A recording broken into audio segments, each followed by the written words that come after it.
Hasta ahora nos ocupamos del tema de carga eléctrica desde el punto de vista estático, ¿no? Teníamos una carga por acá, otra carga por allá, y vimos cómo calcular la fuerza de atracción o de repulsión, que eso era una diferencia con la fuerza de atracción gravitatoria, es decir, las cargas se podían atraer o se podían repeler. Pero siempre lo que considerábamos hasta ahora era que las cargas esas estaban quietas, ¿no? Quién sabe por cuál mecanismo esas cargas se mantenían quietas, que es un mecanismo que es bastante complicado mantener las cargas quietas, porque primero aislar esas cargas y dejarlas quietas ya sería una tecnología complicada. Por otro lado, habíamos visto qué parecido que era la ecuación que dominaba esa interacción con respecto a la interacción gravitatoria. Entonces, muchas de las cosas que tenía la interacción gravitatoria también se iban a repetir en el tema de la interacción eléctrica, ¿no? Es decir, nosotros, por ejemplo, si teníamos un objeto de una masa enorme, digamos la Tierra, sabíamos que esa masa enorme de la Tierra generaba una energía potencial gravitatoria. Es el tema que vimos el año pasado y parte de este año también. Entonces, si teníamos, no hace falta graficar la Tierra, sino su superficie, decíamos, bueno, si tengo la superficie de la Tierra y hay un objeto por acá, si yo lo suelto, se va a mover y va a caer. ¿Por qué? Bueno, porque hay una diferencia de energía potencial gravitatoria entre este punto y este punto, que hace que si yo a este objeto lo dejo en caída libre, lo dejo sin ninguna restricción, excepto esa diferencia de potencial gravitatoria, esa energía se va a transformar en energía cinética y el objeto se va a mover. Así como hay una energía potencial gravitatoria, efectivamente existe una energía potencial eléctrica, ¿no? Entonces, lo que importa para que se muevan las cargas va a ser una diferencia de potencial, pero una diferencia de potencial eléctrico. ¿Qué cosas generan una diferencia de potencial eléctrico? Las cosas que generan, no es la única, ¿no? Pero las cosas que generan una diferencia de potencial eléctrica son las pilas. La diferencia de potencial eléctrico, ¿no? Todos conocen lo que es una pila, se mide en volts. La diferencia de potencial eléctrico se mide en volts. Y eso es lo que va a generar un movimiento de cargas. Generalmente cuando se habla en algunos libros introductorios de la corriente eléctrica, se lo suele representar como que las cargas fuesen el agua de un río, ¿no? Entonces vienen las cargas, están por acá las cargas, ¿no? Y acá hay una diferencia de altura que sería la diferencia de potencial, en este caso, en lugar de ser gravitatorio, sería eléctrico.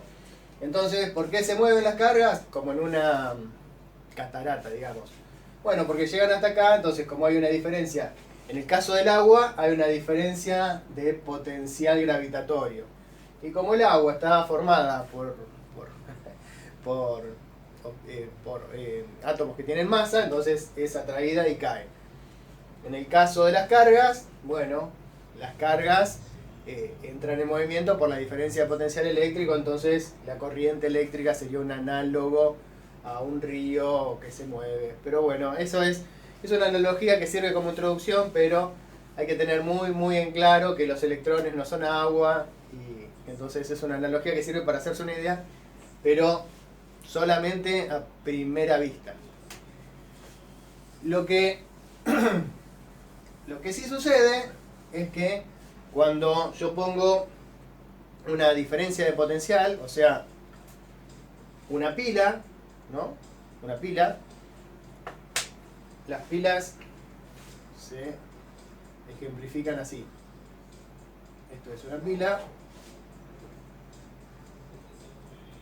que tiene una patita. Vieron que las pilas tienen dos extremos, uno con el signo más y otro con el signo menos. Eso representado en un esquema, el más es la patita grande y el menos es la patita chica. ¿Está bien? Entonces, la pila es la que da la diferencia de potencial eléctrico. Diferencia de potencial eléctrico. Diferencia de potencial eléctrico. ¿Ok? Entonces, una pila entre sus extremos tiene una diferencia de potencial eléctrico. ¿En qué se mide? Se mide en volts. La unidad de diferencia de potencial eléctrico es, a veces no le dicen diferencia de potencial eléctrico, sino directamente le dicen potencial eléctrico o más coloquialmente voltaje. Uno cuando va a comprar una pila, si es de las comunes ya se sabe que es la diferencia del voltaje entre sus extremos es 1,5 volts. Casi todas las pilas de uso doméstico son un poquito más grandes o un poquito más... No, un poquito más grandes, estas son las más chicas, son son AAA estas, sí, estas son AAA, las AA son un poquito más grandes, bueno.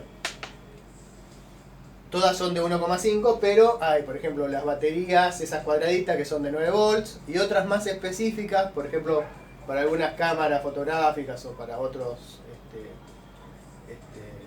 aparatos electrónicos que son de distinto voltaje. Lo importante de la pila es, lo más importante de la pila, es el voltaje que tiene entre sus extremos, y es la unidad es el volt, y el símbolo es de corta mayúscula.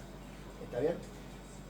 Otra cosa importante es cuánta energía tiene acumulada esa pila para poder entregarla, pero eso es un tema que vamos a ver dentro de unas clases, cómo es que se calcula. La cuestión es entonces que tenemos una pila que tiene entre sus extremos una diferencia de potencial, o sea, un voltaje, o sea que eso puede provocar que cargas eléctricas se pongan en movimiento. Entonces, ¿cómo vamos a hacer que las cargas eléctricas se pongan en movimiento? ¿Cuáles son las cargas eléctricas que vamos a poner en movimiento nosotros cuando hagamos circuitos, que ya lo voy adelantando? Bueno, las cargas eléctricas que vamos a poner en movimiento son electrones. ¿Está bien? ¿Y dónde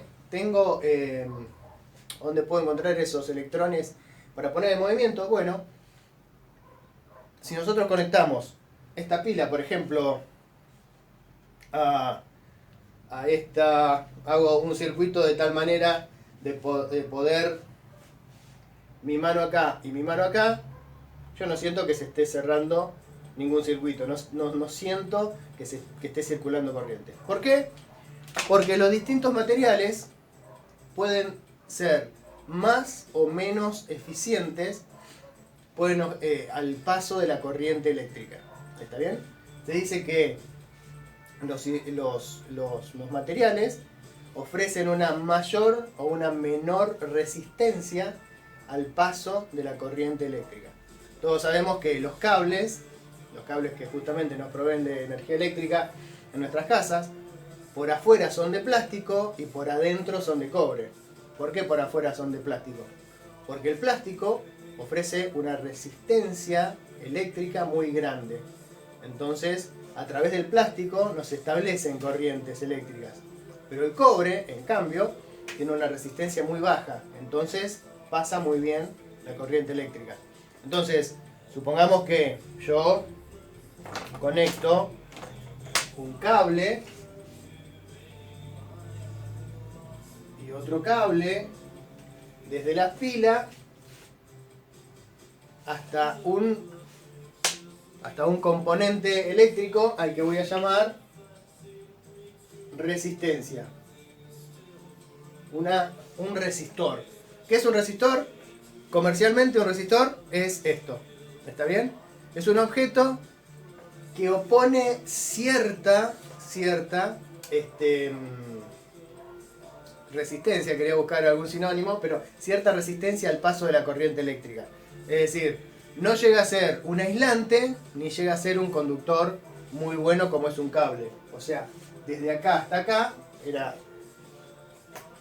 cuando volvamos a hacer prácticas de laboratorio, lo vamos a hacer en el laboratorio, pero lo que habría que hacer es poner esta pila y poner un cable hasta el extremo de esta resistencia y otro cable hasta este extremo y se forma este circuito. ¿Está bien? Entonces, esto dijimos que era una pila. Esto es un resistor. Un resistor. Resistor, a veces también se lo llama resistencia, coloquialmente en todos los libros casi aparece como con la palabra resistencia, ¿no? En la realidad la pila es esto, y en la realidad el resistor es esto. No sé si se ve bien ahí, pero bueno, si no después saco una foto más de cerca, y pongo dos cables, uno de este lado y otro de este lado. El resistor, así como la pila se medía en volts, el resistor se mide en ohms. Ohms. Se escribe así. Y el símbolo de ohms es este de acá. Una omega mayúscula. Volts era en honor a Alejandro Volta, un físico italiano, y ohm era en honor a un físico y militar alemán, que bueno, ya vamos a ver qué es lo que hizo. Entonces, cuando se cierra el circuito, justamente, las cargas se van a empezar a circular y se va a establecer una corriente eléctrica. Una corriente eléctrica. Y es el símbolo de corriente eléctrica. Corriente eléctrica. Perfecto. ¿En qué se mide la corriente eléctrica? Los resistores tienen una resistencia que se mide en ohm. Las pilas o baterías tienen un voltaje que se mide en volts. Y las corrientes se miden en amperes. En realidad, en el sistema nacional, la unidad es amperio. Pero nadie le dice amperio, todos le dicen amperes. Pero lo posta es amperio, pero bueno, no es muy importante que sea amperes o amperio porque en realidad todos siempre usan los símbolos. Así se usa este símbolo omega mayúscula para las resistencias, o sea, para los ohms. La B corta mayúscula para los volts y para los amperios o amperes la A mayúscula. Entonces, el símbolo es I, pero la unidad es A. El símbolo es... bueno, acá coincide el símbolo, ambos símbolos. Se usa la letra omega mayúscula y acá la B corta mayúscula. Entonces, hay una relación entre el voltaje aplicado y la resistencia que cierra el circuito y la corriente que circula por este circuito. Y esa relación está expresada en la ley de Ohm. Por eso dije que ahora íbamos a ver qué era lo que hizo Ohm, ¿no? Bueno, Ampère era también otro físico francés. Así que tenemos un italiano, un alemán y un francés. ¿Vale? Pero el que estableció qué relación había entre la pila que poníamos en el circuito y la resistencia con la que cerrábamos ese circuito fue Ohm. Dijo que la corriente que se establece es directamente proporcional al voltaje e inversamente proporcional a la resistencia. O sea, la corriente es igual al voltaje, ¿está bien?, sobre la resistencia. Por lo tanto, en unidades, un ampere es igual a un volt dividido un ohm. ¿Está bien? Entonces, esta es la ley de Ohm con la que vamos a trabajar durante no sé, unas 10 clases o un poquito más. O sea que no hace falta que diga qué importante que es, porque va a ser algo que lo que vamos a usar todo el tiempo durante el tiempo que estuvimos analizando circuitos, que va a ser un tiempo bastante grande. Entonces, la ley de Ohm establece la relación que hay entre la corriente, el voltaje y la resistencia. Ahora bien, Más adelante vamos a ver cómo es que se fabrican estas resistencias y por qué algunos, o cómo es que uno elige que, o sea, por qué los cables que llegan con el suministro de energía eléctrica a nuestras casas son de cobre y no son de hierro, o son de cobre y no son de aluminio, o por qué no son de oro, o por qué no son de tungsteno. ¿Está bien? Eso lo vamos a hacer más adelante. Pero por ahora vamos a hacer circuitos, suponiendo que no nos importa de qué está fabricado esta resistencia. Y lo que suponemos también es que la resistencia de estos cables es cero. ¿Está bien? Estos cables los suponemos cables ideales. Toda la resistencia está concentrada acá. Y esta pila la consideramos también ideal. Nosotros sabemos que cuando conectamos una pila, después de un tiempo la pila se agota. ¿Está bien? Estas pilas nuestras, estas que dibujamos en nuestro circuito, también las consideramos ideales. Es decir, que si yo digo que esta pila tiene 8 volts, va a tener 8 volts, no importa cuánto tiempo esté funcionando y qué cosa le conecte. Entonces, vamos a hacer un ejercicio sencillo de esto para que se entienda de qué va. Supongamos que tenemos un circuito exactamente como está. Bueno, lo borro porque ustedes pueden hacer captura de pantalla, pero supongamos que le damos valores a esta pila. Vamos a ponerle un valor comercial a esta pila, supongamos que es 9 volts. Podría haber escrito solamente la B corta y ya se entendía que era 9 volts. Y que estas resistencias son de, qué sé yo, 18 ohms. ¿Está bien? Entonces, la pregunta es ¿cuánto vale la corriente? Bueno, ley de Ohm. La corriente es voltaje dividido resistencia. O sea, 9 volts dividido 18 ohms. 9 volts dividido 18 ohms. 9 dividido 18 es 0,5. Volt dividido ohm es amperio, o ampere, como quieran. ¿Está bien? O sea que la corriente que está circulando por acá, es 0,5 amperes. ¿Está bien? Entonces, así funciona la ley de Ohm. Le da una relación entre el voltaje aplicado y la resistencia con la que cierra un circuito. En este momento no sé si sale en el sonido, pero está pasando una ambulancia. Entonces funciona así. Una cosa, esto está perfecto, pero nadie cuando abre un circuito eléctrico comercial se encuentra con una pila conectada con una resistencia.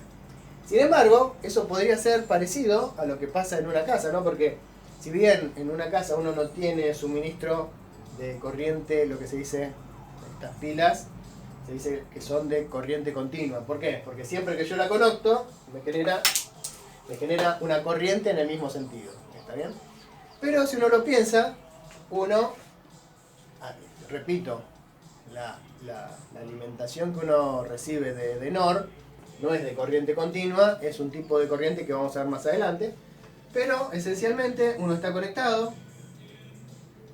recibe los cablecitos de NOR y por ejemplo enchufa una plancha para planchar la ropa o una lamparita o lo que sea, y esencialmente lo que está pasando es que está conectando una resistencia y Edenor le está suministrando un voltaje. O sea que es efectivamente esto lo que está pasando, ¿no? O sea, Edenor me provee un voltaje. El tipo de voltaje que provee Edenor lo vamos a ver dentro de un mes más o menos. Tenemos dos cablecitos y acá nosotros ponemos el objeto que va a producir un consumo. ¿Está bien? Un consumo de energía eléctrica. ¿Cómo se calcula ese consumo de energía eléctrica? Por ahora no lo vemos. Por ahora sabemos cómo calcular la corriente que circula por ese circuito. El voltaje lo provee Edenor. Nosotros ponemos acá una lamparita, o una plancha, o la máquina de cortar pasto, o la estufa, o lo que sea, y eso se representa por una resistencia que cierra el circuito y se establece una corriente eléctrica. O sea que esto es algo muy, muy parecido a lo que pasa en nuestras casas. ¿Está bien?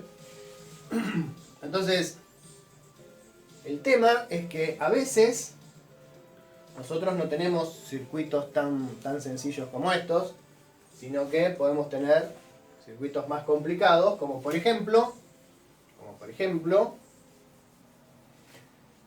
el siguiente circuito que vamos a ver ahora. Supongamos que en lugar de tener un circuito con una resistencia, tenemos un circuito con dos resistencias. ¿Está bien? Cuando tenemos un circuito con una resistencia a continuación de la otra, una resistencia a continuación de la otra, es decir, fíjense, la corriente en este caso va a entrar por esta resistencia, por acá, va a salir por acá, y la misma corriente va a entrar por acá, y va a salir por acá, y se va a cerrar el circuito.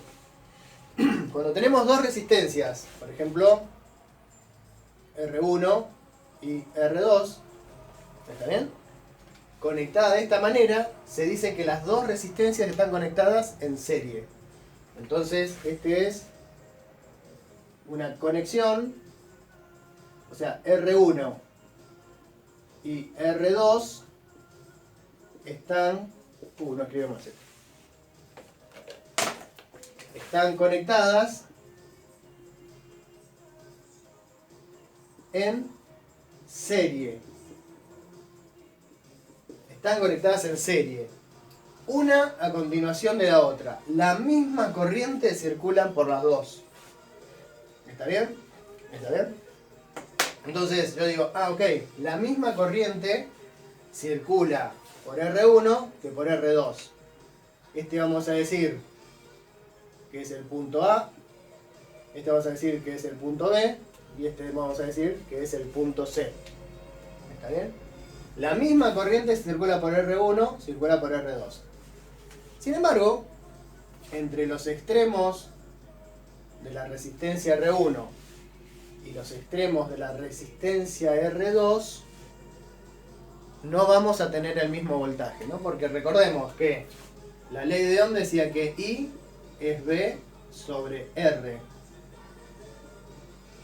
Pero, esto significa que, fíjense, R pasa para allá multiplicando. R por I es igual al voltaje. O sea que si a través de esta resistencia está circulando una corriente, entre los extremos de esta resistencia va a haber un voltaje. ¿Está bien? Entonces fíjense que la ley de Ohm, que es una ley que parecía tan sencilla, tiene sus implicancias y hay que saber manejarlas. Entonces digo, pero se nos complicó todo. Se nos complicó todo, porque ahora, ¿cómo es que se calcula esto? ¿Cómo es que yo puedo aplicar la ley de Ohm? Si la ley de Ohm me decía, tenés una pila y una resistencia. ¿Cómo hago para calcular las cosas acá? Bueno, para calcular las cosas acá, lo que yo hago es obtener un circuito equivalente a este circuito. ¿Está bien? Y para eso tengo que saber cuál es la resistencia equivalente a dos resistencias conectadas en serie. Cuando dos resistencias están conectadas en serie, la resistencia equivalente es igual a R1 más R2. ¿Está bien? Vamos a hacer un ejemplo bien fácil. Supongamos que R1 fuese 4 ohms y R2 fuese 5 ohms. Yo quisiera calcular la corriente que está circulando. Digo, voy a aplicar la ley de Ohm. Fenómeno. No puedo. ¿Por qué? Porque la ley de Ohm era, si tengo una resistencia y tengo una pila. Pero yo digo, muy bien, ¿están conectadas en serie? Entonces, para el circuito analizado macroscópicamente, Es lo mismo que tener esta pila de 9 volts conectado a una única resistencia equivalente que valga lo que vale R1 sumado a lo que vale R2. R1 más R2 en este caso es 4 ohms más 5 ohms, 9 ohms. Entonces ahora, ¿puedo calcular cuánto vale la corriente? Y sí, porque ahora digo, si tengo una pila de 9 volts y tengo conectada una resistencia de 9 ohms, me da que la corriente es 9 volts dividido en 9 ohms, y esto es 1 ampere, un amperio. Entonces digo, ok, entonces la corriente esta que yo quería es 1 amperio. 1 ampere.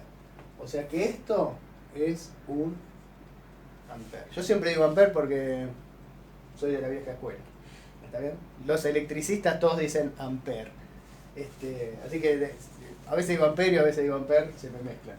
Voy a decir ampere porque es lo que me sale más naturalmente. Bien. Entonces digo, ok, listo. Entonces vuelvo de mi circuito equivalente a mi circuito real. Digo, ok, estas dos resistencias conectadas en serie, era lo mismo que tener una única resistencia cuyo valor sea la suma de estos dos. Fenómeno. Obtuve cuánto vale I y vuelvo al circuito real. Entonces, esto lo voy a borrar, ¿no? Esto era como un cálculo auxiliar. Esto era un equivalente que yo me fabrico en mi cabeza. Lo real era esto. Este es el circuito equivalente que me ayuda primero a calcular I, y una vez que calculé la corriente, ya está. Esto lo puedo descartar. Era un cálculo auxiliar. Fenómeno. Entonces digo, muy bien, ya sé que la corriente es 1 ampere. Lo que quisiera calcular ahora es cuánto vale el voltaje entre A y B. Yo sé que acá hay 9 volts, pero ¿qué voltaje hay entre A y B? Lo que dije hace un ratito era, la ley de Ohm me decía que la corriente era voltaje sobre resistencia. Por lo tanto, fíjense, si esto pasa para allá multiplicando, corriente por resistencia es igual a voltaje. Y justamente lo que yo quiero calcular ahora es el voltaje entre A y B. El voltaje entre A y B. ¿Cómo se calcula? Voltaje es corriente por la resistencia que hay entre A y B. ¿Qué corriente está circulando? 1 ampere. 1 amperio. 1 ampere. ¿Y qué resistencia hay entre A y B? 4 ohms. 4 ohms. Ampere por ohm es volt. O sea que entre A y B hay 4 volts. ¿Y qué voltaje hay entre B y C? Bueno, la corriente que circula es 1 ampere. ¿Y qué resistencia hay entre B y C? 5 ohms. 1 por 5, 5. Ampere por ohm, volt. O sea que entre A y B hay 4 volts. Y entre B y C hay 5 volts. No es ninguna casualidad que la suma de esos dos voltajes me dé 9 volts, que son igual al voltaje que es el que entrega la pila. ¿Está bien? Esto lo vamos a volver a analizar con muchísimo más rigor, y va a ser unas leyes más elevadas para análisis de circuito, que son las leyes de Kirchhoff.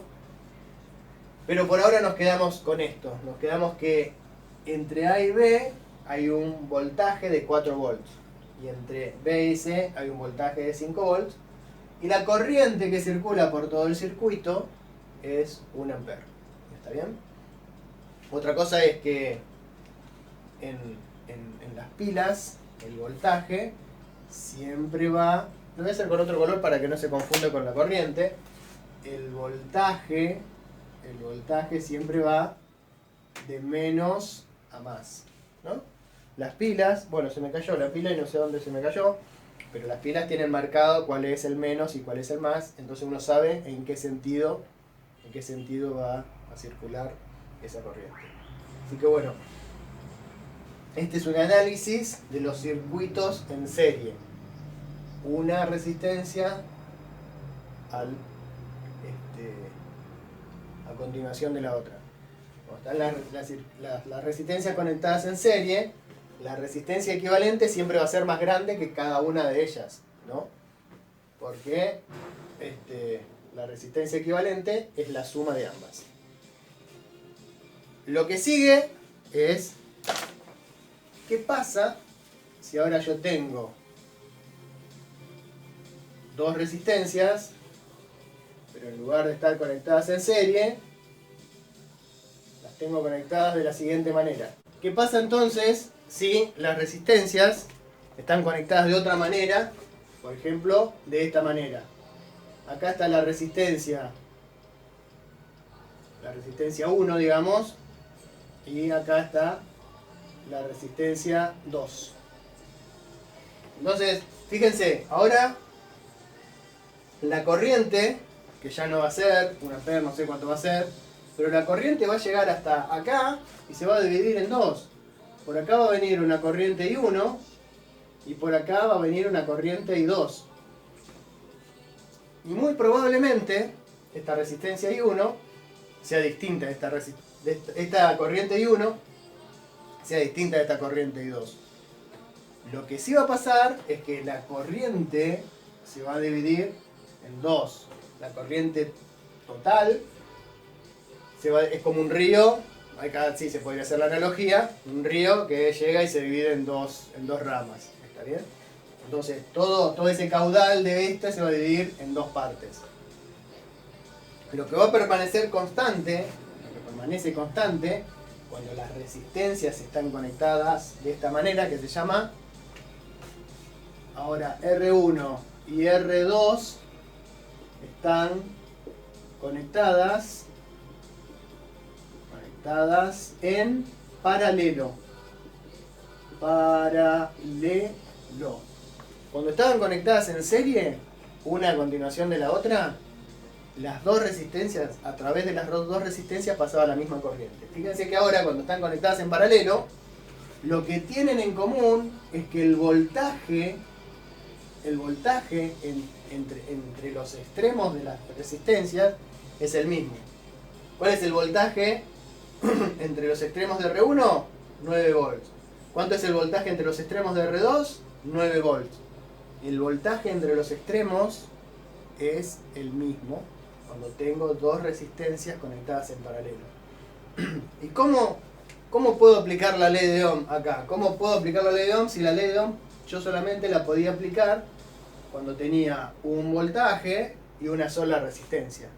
Necesito cómo calcular la resistencia equivalente de dos resistencias conectadas en paralelo. ¿Cómo se calcula esa resistencia equivalente? Cuando eran dos resistencias conectadas en serie, era R1 más R2. Ahora es un poquito más complicado, es el producto de las resistencias dividido la suma. ¿Está bien? Entonces retomemos nuestro ejemplo anterior. Supongamos que esta es 4 ohms y que esta es 5 ohms. ¿Está bien? Entonces, ¿cuánto vale esta resistencia equivalente de acá? Si yo quisiera reemplazar estas dos resistencias conectadas en paralelo por una resistencia equivalente. Bueno, esa resistencia equivalente es 4 ohms por 5 ohms dividido 4 ohms más 5 ohms. 4 por 5, 20. 4 más 5, 9. Ohm al cuadrado dividido ohm me da ohm. Y 20 dividido 9 debe ser 20 dividido 9 es 2,22. Estoy yendo para abajo.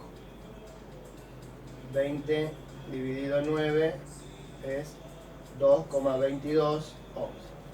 Entonces, fíjense qué interesante esto.